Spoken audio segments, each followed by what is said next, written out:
So if you want to get started with YoTeams, I highly recommend that you go to aka.ms/YoTeams to start with. That's a GitHub repo where we have this solution.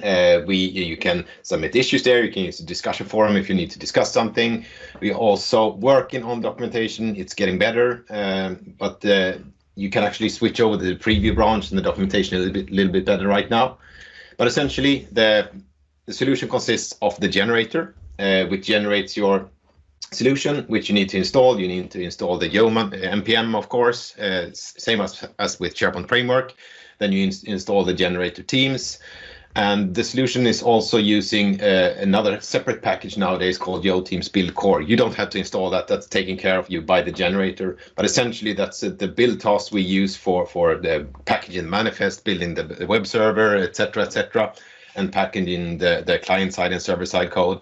And we separate that out to separate package, so that can be updated independently instead of the generator having to inspect all the files you have, etc. So, but it's in here. Both of them have README files if you want to understand more about the different kind of tasks that you can do. For instance, with the core documents here, the different kind of build tasks you have, everything from build, creating the manifest, serving it locally, and if you want to override them and do whatever you essentially want with them. Some people want to do much more with their Webpack. For instance, they might want to switch that out completely. So it's totally up to you. It is full flexibility, and we give you all the source code here of it, so you can build whatever kind of solution you want. But to get started, what you need to do is, once you have Node 10, 12, 14, 15, or whatever installed, it has to be over 10. You can just type YoTeams. I run with skip install here now. That means I don't install all the Node modules, so we don't have to watch that thinking for 10 minutes or so, whatever it takes, depending on the bandwidth you have. But once you do that, you will be asked a couple of questions. I will make a very simple one, then we jump over to an already prepared demo. This will take a few seconds before the JavaScript gremlin starts to work. So very similar to SharePoint Framework as well. Give it its solution name. I want to create my project in the current folder where I'm at right now. Give a title of my project. This will be visible in Microsoft Teams once you install the application. Just leave the default. You need to have a company name or your personal name. Then you have to choose what manifest you want to use. So right now we have support for 1.8 and the dev preview. The next version will have support for version 1.9 as well. But we essentially that was shipped with version 3, but we disabled it in 3.03 due to that it wasn't supported in any tenant. So there's no point in having it out there because it just caused a lot of problems. So it's currently, you can actually go in and modify it manually if you want to do 1.9, but 1.8 we choose that. This is a new option we have. Since the project started 4 years ago, the number of features has grown over the years. So you had to almost setting up a simple project was like 20-30 questions. So we made it simpler right now by turning off the advanced question. If you choose quick scaffolding here, which I'll do, we only ask the simple questions and you get up to speed much faster. But if you want to add more testing or other advanced scenarios, choose no in that question. In this case, I wanted to create a tab. I'll need to specify URL where to host it later. That can also be changed afterwards. Then I answered no to the show a loading indicator. I need to give it a name. I want to create a configurable tab. Yes, I know it's going fast here, but essentially I'm just clicking enter and go through all the questions to create a configurable tab. We have the support for Azure AD Single Sign-On. I'm going to opt out of this right now because that requires, we have it as yes default, but typically you need to set up an Azure AD application to get that to work. So let's just choose no there. This is a cool thing. You can actually make this available in SharePoint Online as well by specifying yes here, which means that you can take your package, Teams package, and upload to the SharePoint app catalog and have your tab being a web part or a full page application in SharePoint. And why would you do that when you have SharePoint Framework? In those scenarios where you want to go back to using the provider hosted model of having applications. For instance, you need server-side rendering or more advanced features, or you want to reuse the same application in other areas as well. This is a very good way of doing it. Specifically, if you're an ISV, you have an application, you want to not have everything in JavaScript, that's a good way to create a provider-hosted web application. But I choose no for that one right now. And once that's done, it creates a couple of files for me, and I can open VS Code and start looking at it. So if I jump over to VS Code, so what's happening when your project is being scaffolded, essentially it will create a source folder for you. It will create between 4 or 5 different folders. The test folder here is only if you chose test when you scaffolded, if you want to be scaffolded with tests. So typically you only see client, manifest, public, and server.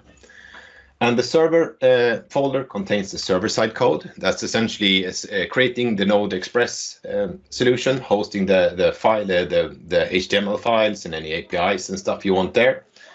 The client folder contains the client-side code. That's the JavaScript, the React controls, etc. The public folder is for HTML files, static files, images, CSS, and whatnot. And finally, the manifest is where you have the Teams manifest. And once the solution has built everything, you will have in the package folder, that's where you will have the zip file, the Teams application you upload into the Teams app catalog. And the dist is where the actual executable, the JavaScript files of the solution are. So that's where you start your application. And this is the big difference between version 2 and 3. Essentially, we had everything in the same app folder previously, but right now we split up it into server and client to make it easier for bigger teams to work with. And specifically, also it's easier to manage the different kind of TypeScript configuration, etc. So now each, instead of having them in the root folder, they're the TS config, the test config and whatnot, and even ESLint config here, as you can see, are stored in the client and server respectively. So let's take a look at the tab. So default tab when it's being scaffolded will have 3 files. The one for the tab, the display, the normal tab. You have one configuration control and one for the remove control. And if we take a look at the normal page here, this is also, so if you're coming from the SharePoint framework world, it's a little bit different. We are not using class-based React controls here, but instead functional components and React hooks. So that might be a new thing for some of you.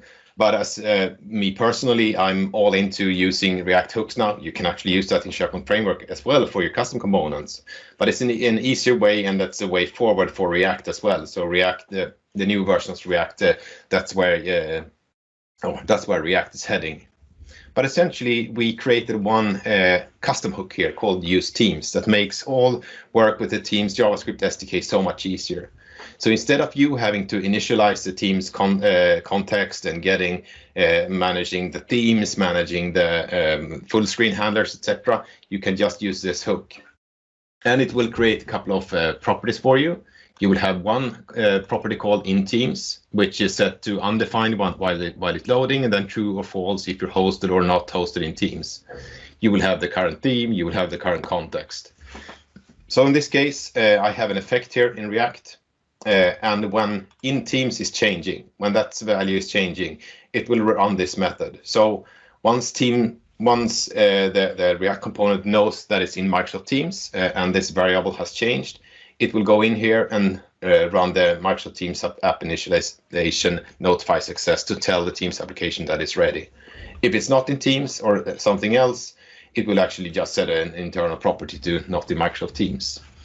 Same kind of thing. Once the context is loaded, we can use that to do stuff with, and we can do the same kind of thing for if I want to control if we're in full screen or not. I can just add full screen here and make the same kind of use effect for the full screen and manage that without creating my own custom handlers for it. Then it's just the render method down here. And I can of course, use full screen in here as well to hide and show certain things if I'm in full screen or not. For instance, I want to show a custom menu if I'm in full screen or vice versa. So once you have this, all you need to do is open up a command prompt and you type, let's scroll back here. And what you type is gauth ngrok serve if you want to use ngrok, for instance. That will create the public URL and stuff for you. And it will create the manifest and everything. It will compile everything for you and get it started, which I already done for my demo solution here. As you can see, it's running in the background. It created the manifest, validated the schema, starting the Webpack, both the client side and server side, copied some files, etc., to have everything up and running.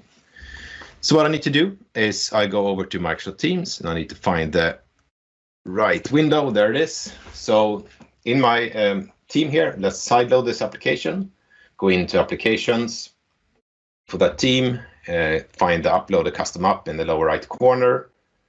And let's see where it is. I choose my zip file that's being generated by the generator. And let's click add here to add it to this team. So now I'm sideloading it. You need to have those permissions as well to be able to do that. Hopefully you have a Office or Microsoft 365 dev tenant, so you can do that. Then I can go into any kind of channel and I can click plus here to add my custom tab, which I haven't done anything to. Let's do Yo Teams V3 demo. And there you will see now the first is the configuration page. I mentioned there's 3 React components, one for the configuration page. So we can just type hello PnP here, save that value. You can do whatever you want in here. Then we have the page that will load the React component, and it will also type out hello PnP in here. And this is the exact component you saw I showed you just now, created using React and React hooks. So it's a very simple way for you to get started. This is what you get out of the box. Then you can start adding single sign-on to it. You can add your completely custom solution. And by default, we're using the React Fluent, I don't know what it's called, React Fluent North Star package to do this instead of the Office UI Fabric. So for instance, we immediately, without writing a single line of code, have support for the black and dark themes, light and dark themes, but also the high contrast themes. So that was a super quick introduction to it. But as I said, go to aka.ms/Yo Teams, take a look at some of the issues if you have an issue with it, or go into discussions and ask a question, or please, if you have ideas, come with them and let's make this solution even better. Thanks all. Awesome stuff. Absolutely brilliant stuff. Thank you, Wictor, on that one. Really, really cool, and super easy to get started on things. And obviously, there was a question related on when to use Yo Teams and when to use SPFX Yeoman generator. The simple answer is SPFX is for the UX, and every single time, like Wictor said, you have a backend, then you would be doing Yo Teams or an alternative backend technologies. And one alternative actually for tech is the Microsoft Teams Toolkit.